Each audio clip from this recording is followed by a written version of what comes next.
Hello, subscribers. Welcome to Anime Egotist. It's me, Jack Atlas, the master of faster. And it's ironic that Anime Egotist have had me on to introduce their channel, seeing as I am one of the greatest anime egotists in the world. As a matter of fact, I'm such an anime egotist that I almost didn't do this commercial. Fortunately, they bribed me with Blue Eyes coffee, so I guess that's why I'm here. And welcome back to the Anime Egotists. My name's Alex, and I don't know what a Five Nights at Freddy is, and frankly, I'm too scared to ask at this point. Yeah, it's been going on for a long time. I just don't get the appeal. And I'm Richard. Yeah, that's correct. And we are the Anime Egotists. And the thing with life is we've talked, in our videos, we've talked about heartwarming moments, we've talked about sad moments, but sometimes it's not all that black and white. Sometimes you get a little bit of in between. Exactly. They're the bittersweet, the ones that there's a happiness but also a sadness to them. So we decided it's time we talk about those. Yes. There's not much more to it than that. So yeah, Richard, will you start us off? All right. So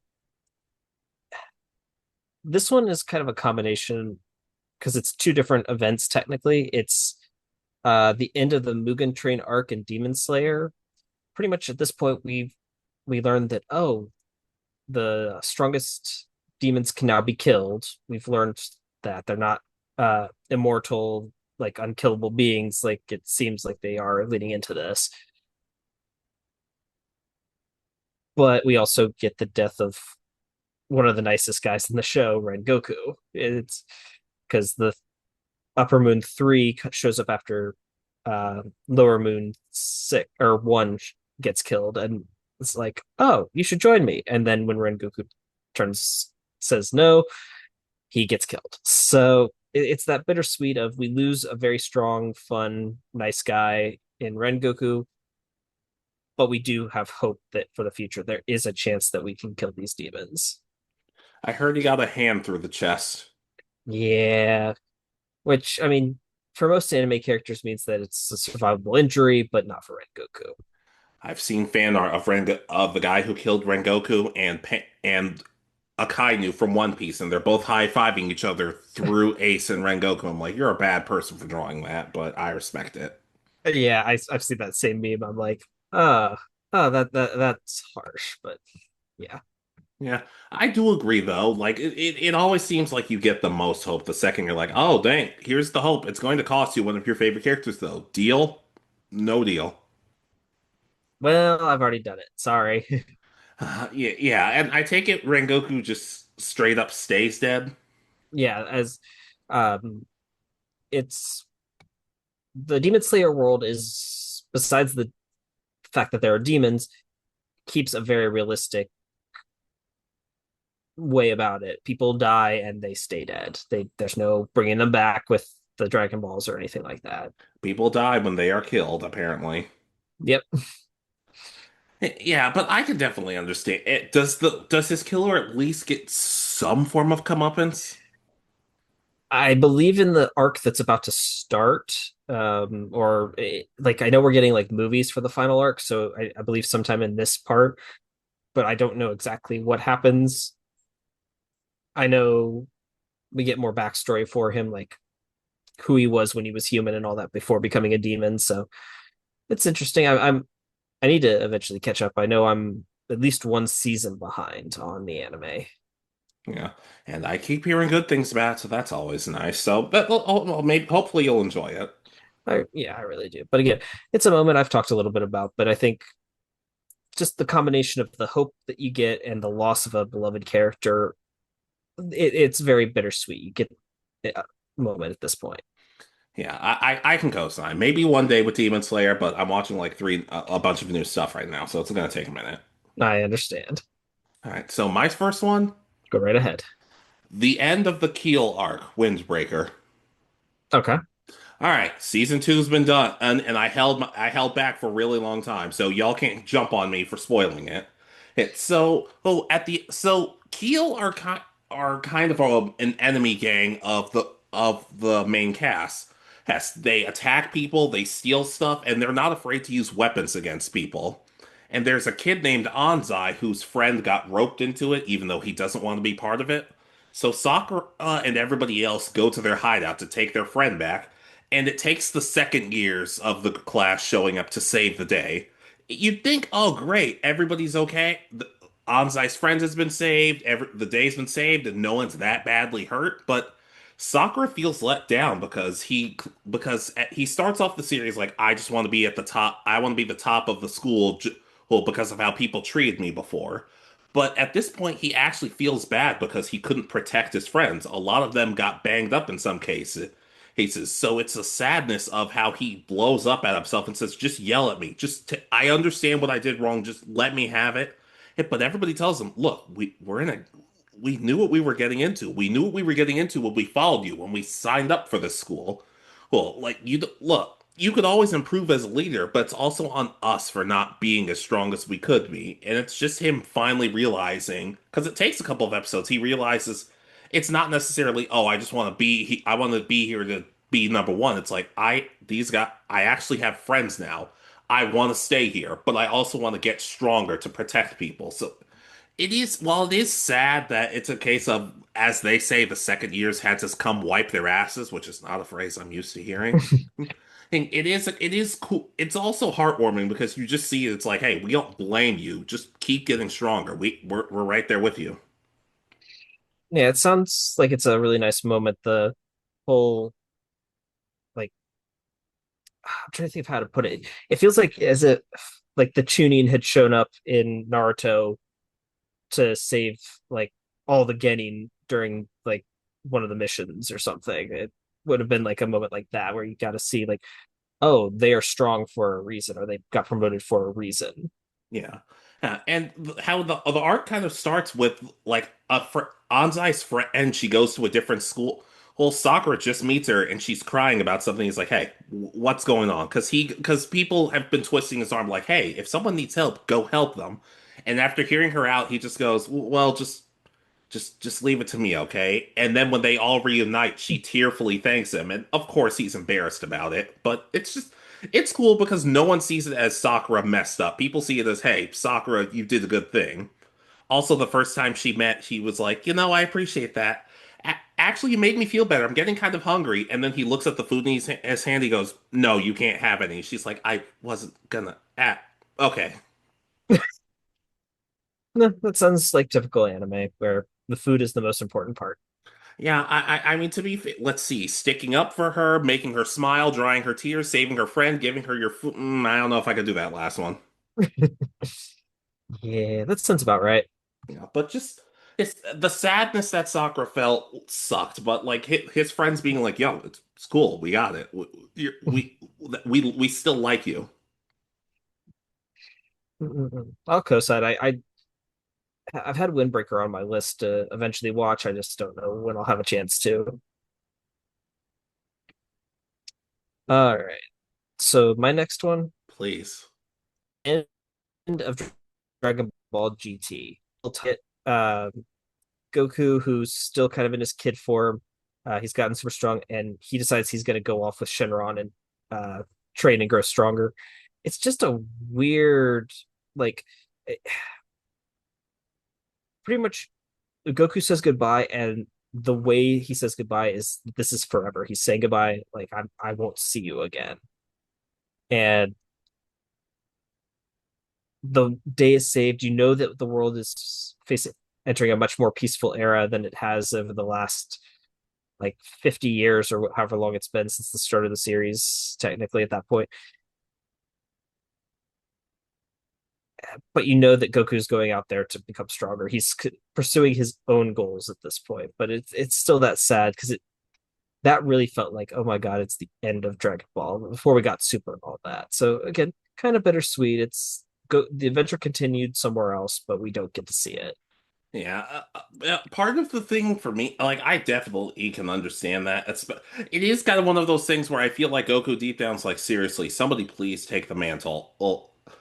We saw what happened with Gohan. We saw what happened with Goten and Trunks. Someone please, so I don't have to keep coming back.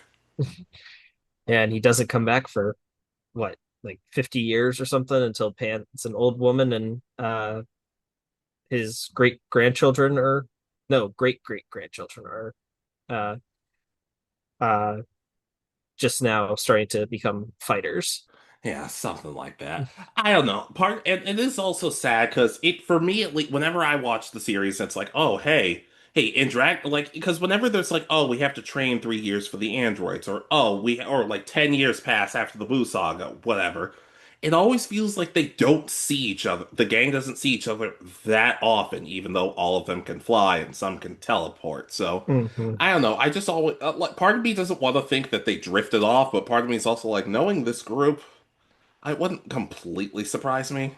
Yeah, because they talk about like Bulma Jr. and uh Pan to meet up at the like World Martial Arts tournament to cheer on Goku and Vegeta Jr. and they it's like uh but they make it sound like they've never met each other. It's like y'all's families were like best friends for like the longest time. So Well, like Goku and Vegeta were pretty much work husbands. You're telling me the families didn't keep in touch? exactly. Like at least say like Christmas card or something. But Does that mean Jesus exists in the Dragon Ball Z universe? yes. Okay, yeah. What weirder stuff has happened. So, but yeah, I can go. So, I kind of feel like though, in all honesty, a lot of the Dragon Ball series have really good endings. Like Dragon Ball ends with Goku and Piccolo. Well, Dragon Ball Z that lends into well, I guess Super at this point. Super had a good end. They know how to end the series really well. Yeah, it's not a bad ending. It's just it leaves you bittersweet because you it truly feels like the end of the adventure. All the other endings feel like there's more that's happening. You just don't get to see it. Yeah. This Also, is the end. Super's ending gets pretty epic when at the end of the Tournament of Power with that last fight. Yeah, it really does. Yeah, well, another point for another day though. But I can co-sign, and I'm also just very glad that wasn't the end of Dragon Ball as we know it. Well, because what else are we gonna watch? Exactly.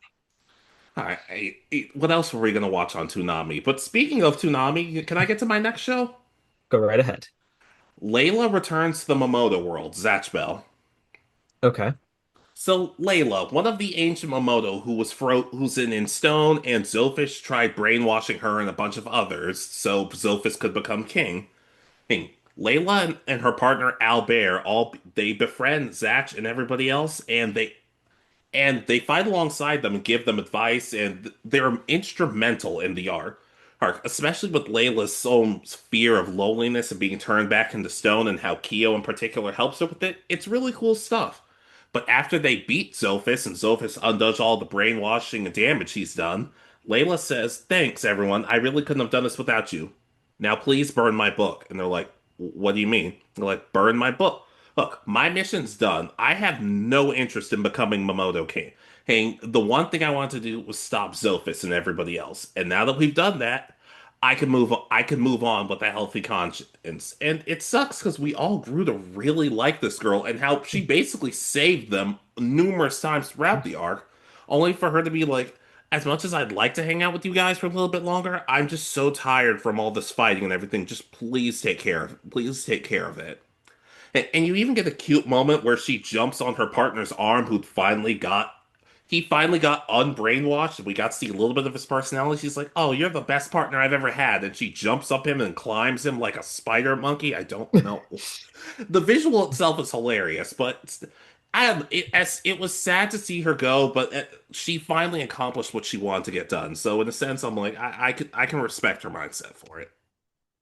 Yeah, I can co-sign. I still haven't had been able to find the second season on a place that's easy to watch it, so I haven't been able to watch it recently. I just remember vague images of this scene, so it's been way too long since I've seen it.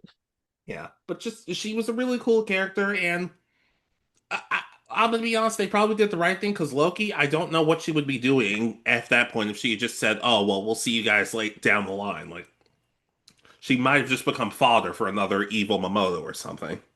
Yeah, another Romeo situation where the Romeo, isn't that the not Romeo. Oh God, what's his name? Rops. Rops, yeah, where he gets killed off screen. Yeah, something like that. And I would have been annoyed because I really grew to like Layla. Yeah, that would have been sad. It's like, oh,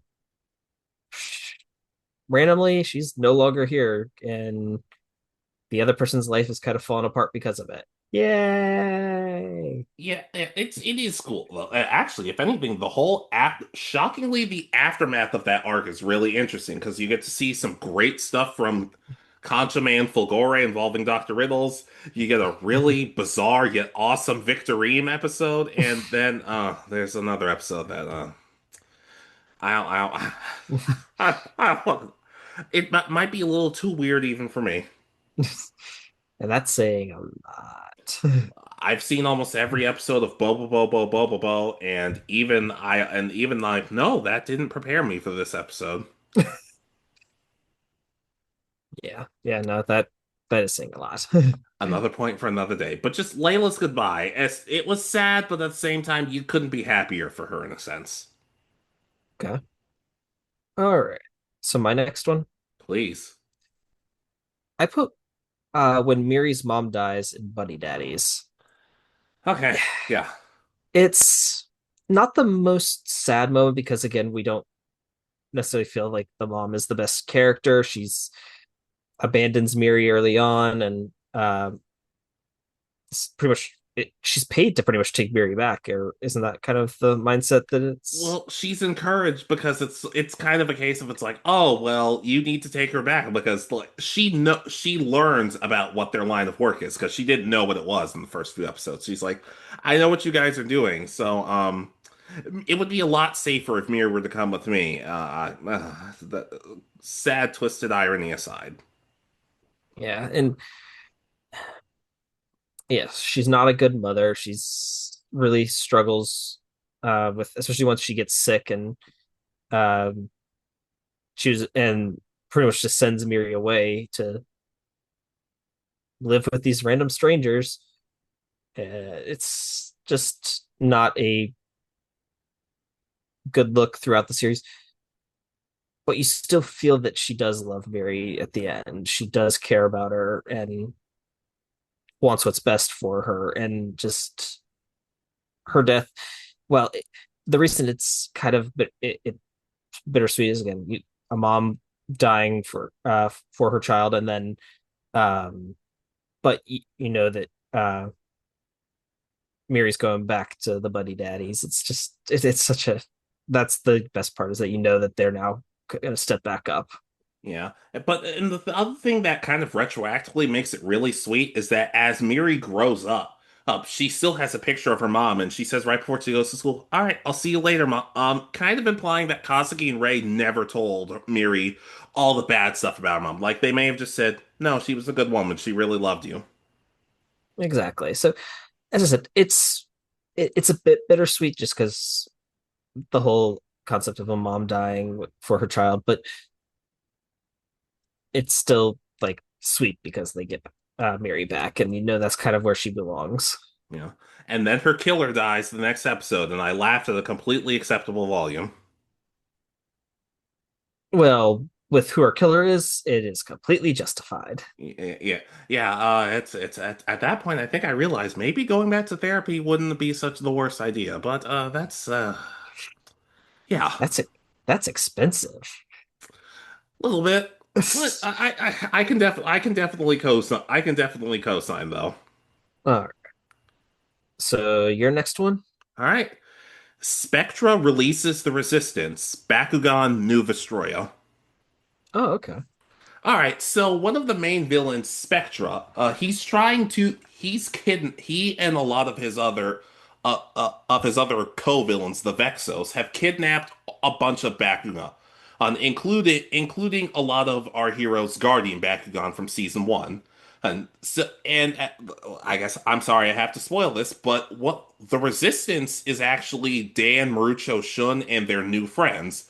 One of their friends being Mira, who is spoiler alert, is Spectra's sister. Her. So she's trying to figure out how do I get my brother back? How do I get him to be the person he used to be? He and when she And when she is in their hideout, she's trying to figure out how to save hey Shun, Marucho, and another character named Baron because they were kidnapped by the villains. And so Spectra finds her and he kind of stares her down. He walks over and he undoes the prison they're in, and they're free to go. Oh, which is interesting because Spectra, he's definitely a villain, but there are shades of him. Like he will be nice to his guardian Bakugan, or his main subordinate Gus. He'll mostly treat him with respect. And while Mira thinks, oh, maybe this is the side my brother is back, it's not fully that. It's also Spectra being like, I want you on my side. So if I do something you want, maybe you'll come to my side. It's just a case of neither one of these siblings, both of these siblings clearly want to be with each other again, but neither one of them has a way of doing it, which kind of makes it all the sadder. But it's also kind of sweet to see that Spectra, once again, villain, but he's not a monster. I like moments like that where it's like there's hope for the future, but it's there's still something in the way, and that's what's preventing these characters from being able to be either reunited or coming together for some reason. And it does give you that bittersweet taste in your Yeah. mouth. Yeah, heck, there's another villain named Vault who loses to Baron in the battle. Oh, and the kind of the thing is, oh, if the good guys win, they get to proceed with their mission. And when Vault loses, he looks at the heroes and goes, "Not bad, Wimp. Go ahead." I'm like, oh, wow, another villain with morals and common decency. I like these three. I like three of these people so far. The other three are, well, a little. Let's just say a little complicated. I haven't. I mean, I remember watching an episode or two of this season, like while I was getting dressed to go to school or something. I don't really know this season, but I'll co-sign. I don't. Yeah, Oh, Shadow Prove gives me a headache. Shadow Prove might be on that wavelength of I like him, but I also hate him. I can't decide which one it is. It's both. It's both. it's a love-hate relationship. At this point, yes. But yeah, now people said no. Check out New Vestroya, and so far I'm like 30-ish episodes in. So far, so good. All right. Oh God, please don't ruin it at the end, All right. So my next one. please. Uh, I put um Licht is left behind in Plunderer. Okay. So in Plunderer, the start of the story takes place in what I would be considered the present in the world. Um, but at a certain point, they all a large group of the characters time travel back into the past, where they discovered that um, Licht was and his equals were all pretty much these trainee child soldiers, and they all attend the same kind of school where they're learning to fight um, using like special powers that they get through their uh, stars and all that. And it's just a slow build up of like the history of the world. And right when the war is about to escalate and Licht is kind of entering his dark period where he like all the main cast get sent back to the present and they are just kind of lost, and Licht gets pretty much left behind to fight a war where he's telling his the classmates that do remain, you stay safe so that I don't have to worry about you. And it's like it's that bittersweet of he's still a good guy, but the PTSD and the trauma he's facing from killing enemy soldiers is taking its toll, and you see that in the little flashes you get. It's a whole bunch of little moments like that that I wish Plunderer had more uh story, because they kind of stopped after season one because it didn't do well. But it's that that moment, it's like his hope, his friends are all gone again, and now he's left pretty much alone with one other guy who's kind of dark and evil and likes killing. Yeah, it really does remind me of the quote from Gintama that I brought up before, where it's like, yeah, war and violence, even if you win, you really don't. There's no real winners to war. And even if it's a case of, oh, everybody else is safe, even one person going down because of it can be incredibly traumatic and heartbreaking. Yeah. So it's just eventually he'll not necessarily recover, but find his way of coping by becoming more comedic and funny. But that he went through hell for those like 1,000 years or however long it's been since he started fighting, pretty much. Yeah, I can definitely see that. Plunder also on my list. I just have to finish some stuff. Like there's a weekly show I'm watching right now that kind of has me hooked, and I'm like, ah, damn, this is a problem. No, I get it, man. I said I haven't even been able to watch like anything. It's just nothing's jumped out at me as like the right thing to watch. I thought the same thing, but then there are times I'm just like, just shut up and watch it. I'm like, okay, that's what back the new Bakugan, well, new for me. That's what new Vestroya was for me. The shut up and watch Yep, thing. just shut up and watch it. I watch it every week at work, and people know, leave me alone. All right.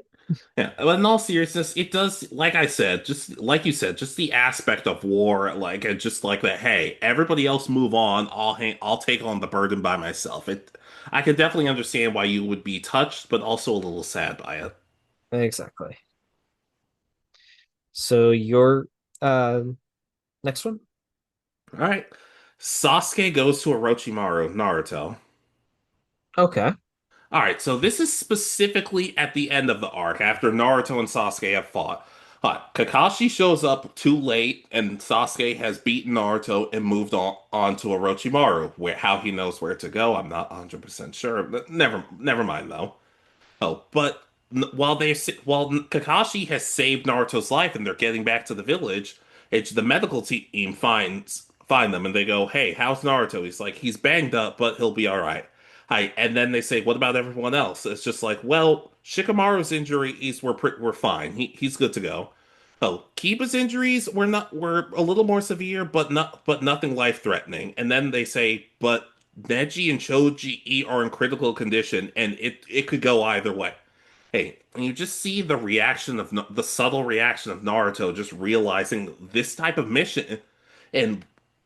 of mission could have cost everybody their lives. And you see Kiba laying up in the hospital bed. You see Shikamaru pretty much panicking over Choji potentially dying. And you see Tsunade and Shizune being the badasses they are, just finding ways of saving everybody's lives. And Shikamaru's dad saying, if you quit being a ninja, other people are going to be put in charge of your friends. So you have to find a way. So I'm not saying you need to make it easy. It's going to be very difficult, but you have to be strong for everybody else. And then when it's like, oh, Neji's okay, Choji's okay, and Naruto's going to be fine. And Tsunade just says, Shikamaru, your mission was a failure, but everyone's okay. So I guess that's what's most important. And you just see the tears from Shikamaru saying, the next mission's going to be perfect. They failed, but they all grew so much from it, and you can tell the determination is there. Yeah, I mean, just thinking of back to like these are kids. They're like 12 years old at this point, and Choji makes the conscious choice to take the final pill, which he's been told is going to kill him, and he makes that choice. He survives, but he makes the choice that that's going to be. It's like that's how much he cares about this mission and trying to make it succeed. Specifically, I think it's mostly in his case for Shikamaru. Oh, absolutely. And even the others kind of have it like it's not completely after, but when Kiba gets out of the hospital and he's talking to Shino, and Shino kind of feels bad that he wasn't that he wasn't there to go on the mission with all of them. And like it affects so much, and even it's one of Shikamaru's best moments because it's kind of when he starts to want to become a better leader. Yeah, he realizes that he has the gift of being a great tactical mind and he needs to use it better. So that's what we see throughout Shippuden is him being more and more tactically strong. Yeah, and also, and like I said before, Tsunade and Shizune just they don't get the credit they deserve. Yeah, yeah, there's really like I'm trying to think how to put. nobody does like the job the way Snotty does it. She doesn't do the paperwork well, but when she needs to be a leader, she becomes like the best of all of the Hokage. Yeah, yeah, and when they're healing Neji, Suzune's like, "Oh, we've been at this healing thing for several hours. Yeah, several hours. Dear God." And yeah, they switch out with people every now and then. I'm like, she and the others have been doing this for hours. Somebody, please be on standby with like some water or some chakra juice. I don't know, but it's like I said, losing Sasuke sucked for all of them. But they didn't. They were sad. They moped for a bit, but they knew how to be stronger, and they were all there for each other. Exactly. I'll co-sign. I think this is very much that like we lost the battle, but we'll win the war kind of thing. Yeah, literally the war in like 2 or 3 years. I'm sorry, what? Never mind. Yeah, come back to us then. It's like, oh, now we'll be more prepared. Thanks for leaking that for us. Thanks for that. Yeah, they all end up as like Jonin level just because they quickly train. Yeah. Yeah. Who died in the war? No, nobody on our side. Yeah, they all end up as like Kage level shinobi. That might have been better for some of them. But honorable mentions time. Honorable mentions time. All right, let's go. All right. This one's an honorable mention just because I've talked way too much about it already on this channel. All Might beats One for All in My Hero Academia. Yep. It's the end of an era. It's the beginning of the darkness. You know that that's coming, but today the day is safe. Bakugo is safe. They've managed to save civilians, and it looks like they're going to be able to arrest like and they arrest the big bad.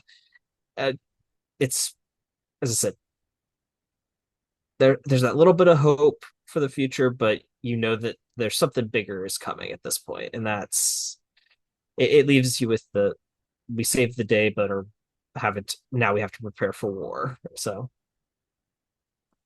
as I said, honorable mention. I've talked way too much about it, so that's why it's on here as a quick thing. I don't even remember the stuff I've said. The only thing I think I've said before is when he points at the screen and says "You're next." I don't think he's talking to Deku. I think maybe he might be talking to somebody else. What do you think he's talking to? I don't know. Hero from Soul Eater. That's what inspired him to get Excalibur that one episode. Okay, that makes sense. Yeah. Yeah, yeah, yeah. So it's All Might's fault. Wow, I already hate him. Excalibur. No, don't make me come over there. Here, I just got a new belt the other day. Do not make me unleash it. Oh God.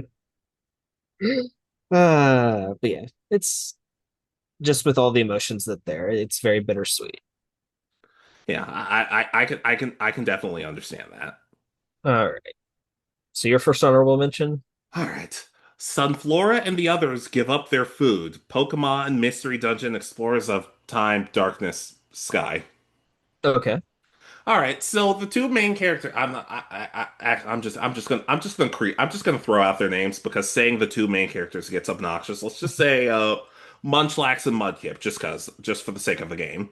Okay. Okay, so they go on a mission to get perfect apples for for the head of the guild, Wigglytuff, but they deal with a team. But they deal with a team of a skunk tank and some others, and those are their main rivals. Well, they take all of the apples, and as a result, Munchlax and Mudkip fail their mission. So Chadak goes, "Oh, we don't like seeing our heroes lose to their rivals, especially when their rivals are jerks and well, a little more villainous. It's sad, especially with the funk they're in. But Chada takes it to a new level. But Chada does it by saying, "Oh, well, you failed this mission. Well, guess what? Your punishment is you're going without dinner tonight." Huh? Mm-mm-mm. Yeah, and what makes it worse is the very next day they're all supposed to be going on like a week-long exploration all together. Heather, but Mudkip and Munchlax wake up and they're like, "Hey, yeah, I know last night sucked, and I'm still hungry, but let's just go through with it." Hey, so Chatot and Wigglytuff say, "Hey, everybody, get prepared. Take your time to get ready for the exploration." And SunFlora, Bidoof, and some others say, "Hey, guys, come over here." And then while no one's looking, while they're in their rooms, they give Munchlax and Mudkip some of their scraps from last night. They say, "Yeah, we heard about what happened with you guys, so we saved a little bit of dinner for you. Go ahead and eat it before somebody shows up." And it's just super sweet because it's like, hey, like even with all the crap you went through, it's like, hey, we know you guys are good. We know you guys bust your butts. So we're gonna throw you a bone, so to speak. All right. I haven't played this one. I played only the DS version of the other one now, like heavily. So I haven't been able to see this moment, I don't think. Yeah. But it sounds like it gives hope for like the other guild members actually turning out to be good rather than villainous a little bit. Yeah. Would you like to know what Skunk Tank's team is called? Sure. Team Skull. Yeah, yeah. They didn't think that all the way through, considering Gen 7. Also, it's kind of hampered because chat up being like, "Oh, no dinner tonight." I'm like, "Wait a minute." So. All right. So let me see if I get this straight. All the missions we do where we get paid, we only get like like 10% of that, maybe. Maybe we have to pay for our own. We have to pay for our expenses. You don't let us eat. There's a lot of stuff that's going. So like this is a bad work environment. We need to unionize something. Go on strike something. Yeah, it seems like why would you be a part of a guild? Why if you have to pay for everything and they can turn around and say, "Well, we're not feeding you now." Yeah, yeah.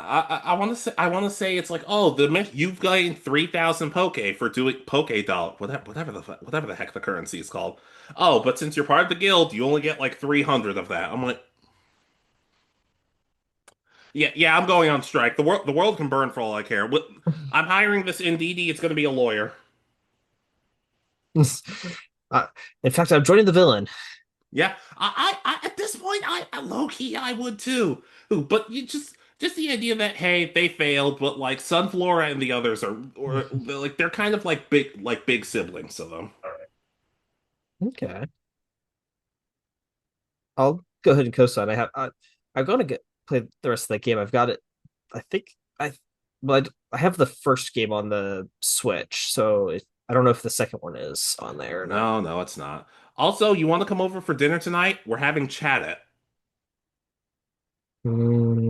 Chat it. Just makes me so mad. It's like unionize or something. I don't know. What? Move on. Move on. All right. Well, I have one for the actual Pokemon anime.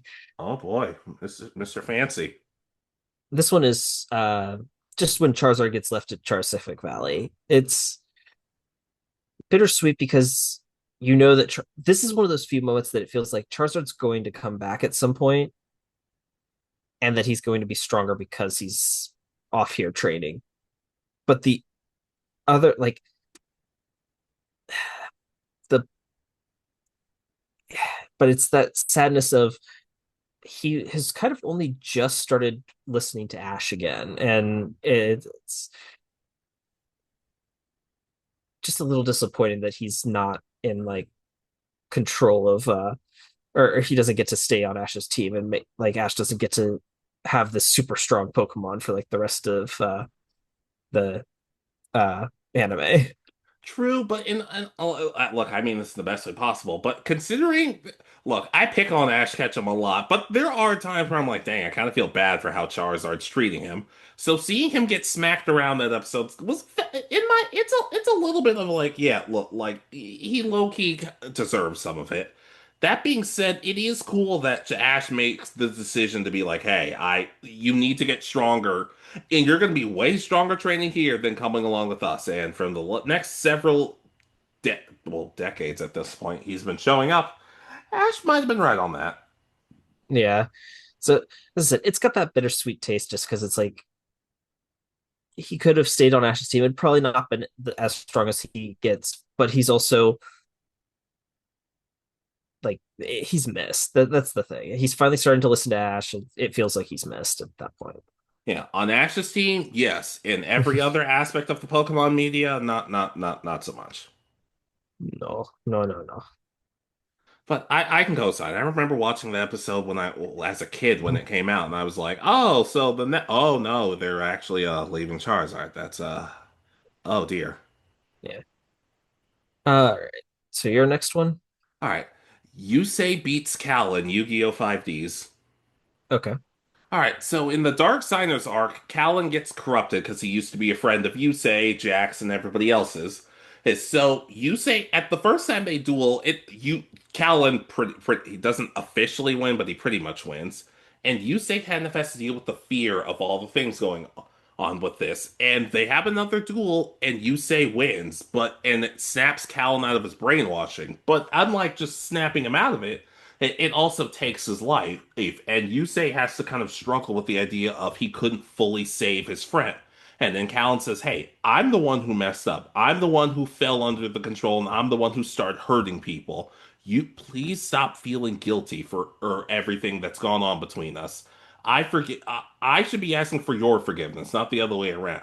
Now, and he basically gives him a speech about how he should keep living his life and go on to save the world, and before he passes on, well, until coming back a little bit later down the line. But just it's good because it just helps reinforce that just the type of guilt Yusei feels, whether he's fully responsible or something or not. And as happy as we are that things worked out between the two of them, in the moment of Callan dying, it was it yeah, it was pretty hard to watch at some points. I still haven't seen this part of the anime, but I know it sounds like it sounds like it's one of those moments where they're kind of redeeming the villain.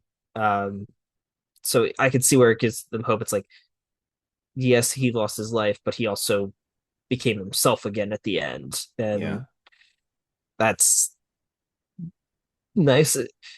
You said he comes back though, so it's Yes, the he has a whole arc about his redemption. It's very, very good. that's the one that's like Old West style, isn't it? Yeah. Okay, that's what I thought it was. Also it's completely filler, and I'm like, huh, this filler arc was better than a lot of other canon arcs I've seen in anime. And I don't know if that's a good or bad thing anymore. I don't know, there's got to be good side arcs. So Yeah, but just Yusei kind of forgiving himself and Callan letting go of his hatred. It's both sad, but it's also compelling stuff. all right, I'll co-sign. I eventually need to get around to that one. And again, all right. So my last honorable mention, Please. I put this is another moment I've talked at least a little bit about. Um Captain Yamato dies before seeing Earth healed in Space Battleship Yamato. Okay. He manages to make it back to Earth, but he dies right before they can activate the device and restore Earth to being green and lush and all that. And it's one of those like you really I've talked about really wanting him in the past to have been like he gets to be the first person who dies on Earth after it's healed on the surface of Earth from after being saved from the Gamelon radiation bombs and all that. And for him to just like him make it like 99% of the way, he sees Earth in the distance and dies. I know he knows at this point that his crew can do it. His mission is complete, but I think it would have been nicer. Like they launch the thing, they bring him down, and he gets to pass away seeing Earth how it was back alive, pretty much. And so that's just kind of my feelings on that. It's we know the mission's complete, but it's still sad that we lose one of our big cast. Yeah, like I said, I think I would have liked it had he'd seen it and had he had a little bit of a smile and some tears come out, and that's when he passes. Like he passes away the happiest he could have been. Yeah, say it like especially knowing like fully that his son's sacrifice, his all the other men under his command who have died in this war, that their sacrifice wasn't in vain. That they won, they managed to end the war and save Earth. Yeah, not only that, but like as tough as a guy as he is, seeing him cry would have been super powerful. Plus, anybody who would decide to make fun of him over it, you're. This is one of the few times when I can say you're dumber than me because I wouldn't do it. Yeah, yeah. But just the emotional weight of this moment is. enough to make it bittersweet for me. I can understand. I can co-sign onto that. All right. So your last honorable mention? All right, in my personal opinion, it's more bitter than sweet, but I guess that's up to the viewer. Okay. Tsugumi gives up on Raku, Nisekoi. Okay. All right, honorable mention because, well, of the point I just made, and also this comes from the manga. No, the manga's not, in my opinion, the manga's not worth it, but that's another point for another day. Anyways, he's Sugami. She's been in love with Raku pretty much since they first met, and as Chitoge's bodyguard, she has to keep in mind, oh, but she's actually Chitoge and Raku are actually together, so I can't interfere. I can't show my real feelings. Only for her to finally learn at some point, hey, their relationship's actually completely fake.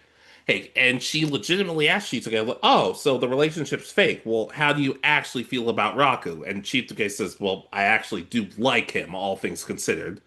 So, and Tsukumi's been struggling this for the whole series. She's been thinking, I can't do this because because they might be in love. I don't want to be a bad person. She never does anything to try to ruin their relationship, which makes it all the harder. But at some point, she just walks up to Raku in the classroom. She's behind him and she covers his ears, and he's kind of like, what's going on?" And as she does it, she starts saying, "Hey, I've been in love with you for so long. It's taken me this long to finally admit it, but I know I can't have you because someone else loves you. So this is me.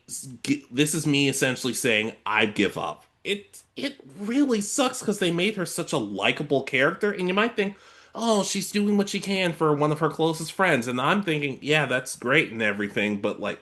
I can't help but feel so bad for this girl. Like this was the moment where I was like, "Oh, all right, no, yeah, she's officially my favorite character because I feel so bad now." It sounds like a yeah, I can see it being bittersweet of like when somebody probably is more deserving of winning love at the end of a series and they're the ones that give up so that a character that you view as lesser in the in this context can actually win. I can see that being very disappointing. Yeah, and I don't even like. Look, all my jokes aside, I don't even hate Cheats, okay? But just let me put it to you this way: that scene was just so filled with emotions and everything that everybody universally agrees. Wow, whether you wanted her to win or not, like it happened. And then the ending with the actual confession, a lot of people were like, "Huh, uh, did they waste all the emotion on that last scene? What happened?" Yeah, it sounds really the actual ending isn't even like they can't even match the emotion. Not really, no. The funny thing is, I was at work and I was like, oh, it's just like no. And I was talking with someone and I'm just like, yeah, I just can't.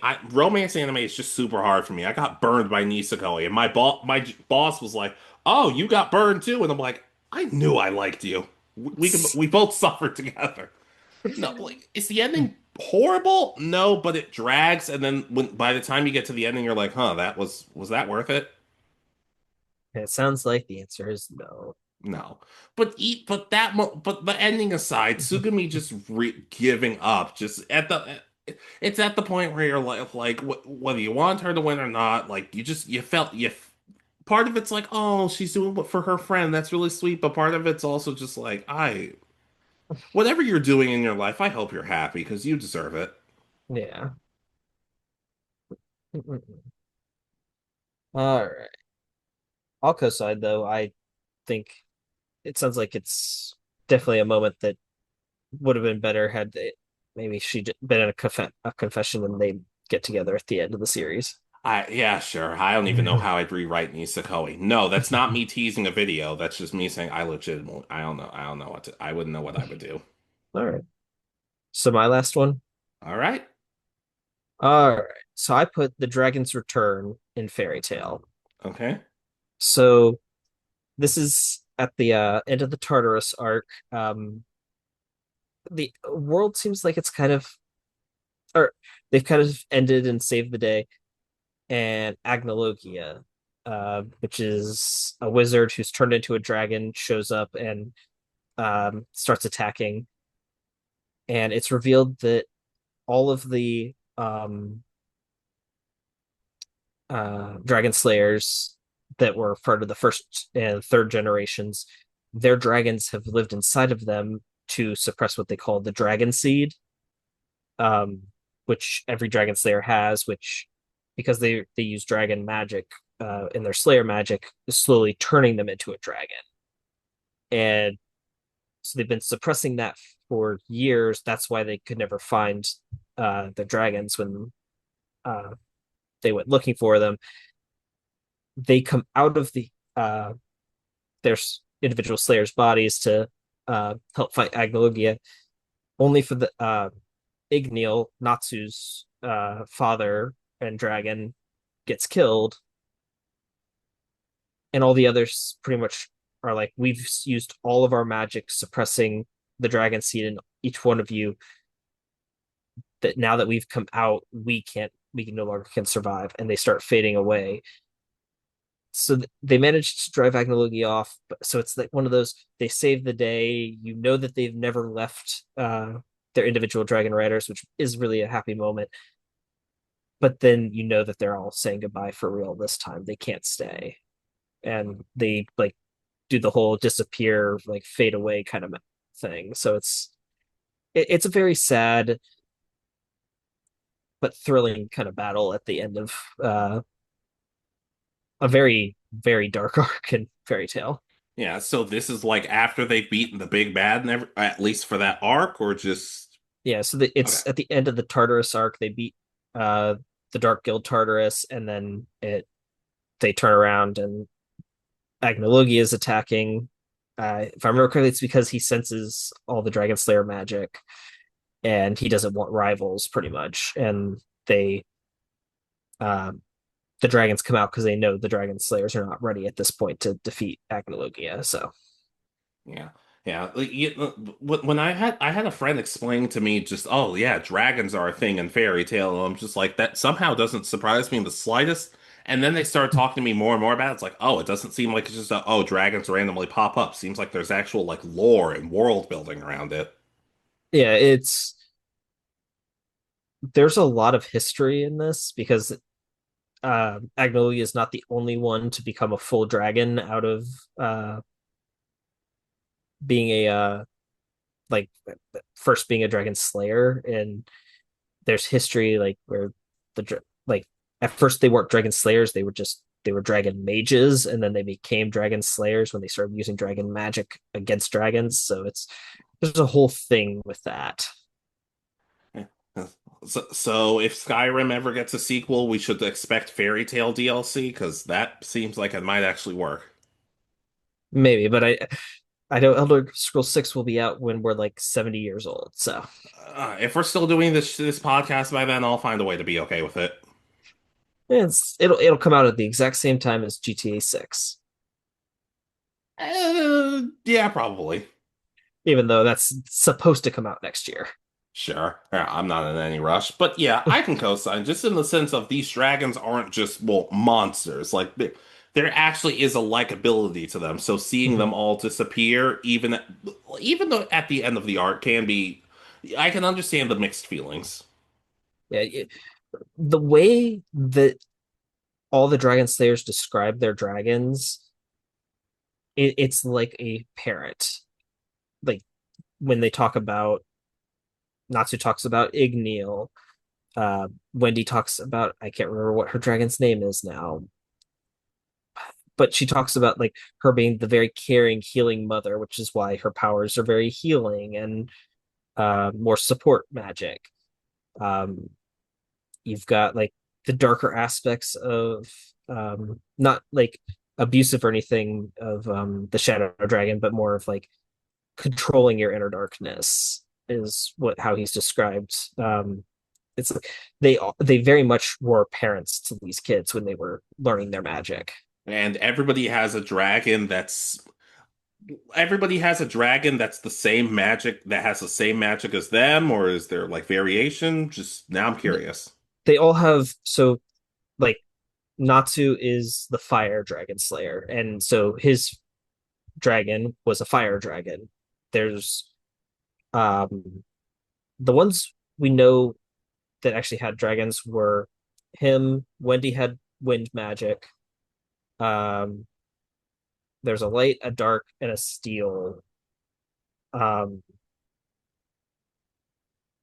those are the five that there are other Dragon Slayers that got magic through getting like a special magic orb placed inside their body that had that specific magic saved in it, Hmm. and they gained the ability to use it. So like Loxus is the Lightning Dragon Slayer, but he's actually younger than all the other Dragon Slayers because he was born more recently and is a considered what's called the second generation, which is just they don't have a dragon. They learned it through a orb. Okay, so it's not like, oh, somebody's an ice magic specialist and they have a fire dragon or something like that. They're more or less the same magic. It's it's like learning a craft from a parent. They taught you a specific way of doing it, and now that's how you do it. So like Natsu learns fire dragon magic because his father was the fire dragon. That gives me an idea. I'm gonna hold that in the back of my head for now. All right. But yeah, I can co-sign. Saying goodbye at the end of an arc can always get you. And what's worse is that throughout the entire like first half of Fairy Tail, they Natsu has spent like his entire like whenever he has free time, he's looking for Igneel and like any clues he can get about it. And so the fact that he returns to pretty much die and go away is like, wow, this is very tragic for like a side mission the entire first half of the series. I bet. Yeah, I can't imagine he'd be happy. Who wrote this? Gray. Gray's like, hey, yeah, it was me. Yeah, sounds about right. I can definitely co-sign though. All right. But what's your final one? All right. Speaking of saying goodbye, well, at least temporarily, Goku returns to Otherworld, Dragon Ball Z. Okay. So after we think Goku's gonna get a full day of just tournament stuff, but no, when Majin Buu gets resurrected, everybody has to run off. Vegeta dies, a good chunk of other people die. And it's at the point where Goku is trying to teach Super Saiyan 3 and Fusion, only for the time to run out. And Baba's saying, "Hey, you have to go." Oh, with all this thinking that Gohan and Vegeta are dead, despite the fact they used the Dragon Balls to bring back every good person, so technically Gohan would still be alive. But these are stupid people. Oh, but but just the fact of it's like, oh, we still have problems, we still have stuff going on, but Goku wants to make sure everybody's ready just in case. Hey, and as he's leaving, how Master Roshi's like, oh, nobody lets me have fun here anymore. These guys, in his own way. Hey, and Krillin going, hey, Goku, you still think about us, don't you? He's like, yeah, of course I do. We get Videl standing up and saying that she thinks Gohan's alive, but probably my favorite moment is when he's about to leave Eve and Goten tries speaking up and Chi-Chi says, "Oh, you want a hug from your dad?" And Goku doesn't even, for all Goku's faults, he doesn't misinterpret this. He just picks up Goten, hugs him, and says, "You're gonna take care of mommy from me, Goten?" Goten's hiding his tears and just shaking his head. And as he puts him down, he puts a hand on his head and just whispers, "I'm proud of you, son." And I went, ah, damn, damn. And then as he's flying off, they think they're never going to see Goku again until, well, it's their time to go. But just with all the stuff and the chaos happening in the Buu saga, Goku taking time to just let everybody know that, one, everything's going to be okay, and just letting Goten know that he loves him. And they only knew each other for one day at that point. Yeah, they had that was a big punch in the gut because it's like because it wasn't even a full day. It was only a couple hours because Goku sacrifices his time by going Super Saiyan 3. He specifically like he knows he's sacrificing what little time he has with his family to like spare them that little bit of time, get them trained, get them that whatever he can get them. And the fact that he has to say goodbye to them, it is kind of heart wrenching. And then he comes back, which is great, but that's later down the line still. Yeah. It also makes up for it that in Super you see Goku and Goten spending a lot of time together. So that's always it's always nice in that regard. It shows that the fandom always talks about Goku not being a good father. He's not the best, but he's not a terrible father that a lot of the fan base says he is. Yeah. Yeah, now, is he a great husband? I'd be willing to say that's a little more of a gray area. Yeah, but a father, he definitely is not the worst, and there are a ton of worse fathers, especially in anime. Yeah, yeah, but just mainly to him saying to Goten, "I'm proud of you," and then me going, yeah, that's enough for today. That's enough for this rewatch. All right, I'll come back to you in a little while. Hopefully, but just go like I said, what? Not even one day of knowing Goten, and he already he left a positive impact on him. It's sad, but at the same time, you can't help but smile a little bit. Yeah, I'll co-sign. As I said, it is a very powerful moment, and feels like you're losing probably their best hope, but also that he's given them more hope. Exactly. We ready to close out? I believe we are. All right, so, guys, what are some of your most bittersweet moments in the anime? Did they make you more happy, more sad, just anything in particular? Yeah, and do you agree or disagree with the list? Do you find any of these moments to be all bitter or all sweet? Like, let us know if you disagree with any of them. Yeah, and I swear to God, if any of you ever run a Pokemon guild and say, no, you can't eat tonight, just be on the lookout, because we'll find out one way or the other. Yeah. Yeah, but anyways, be sure to like, comment, subscribe, be good to yourselves, be good to each other. We'll see you next time. This has been Alex. And Richard. And you have been listening to Anime Egotists. Good night, and peace easy.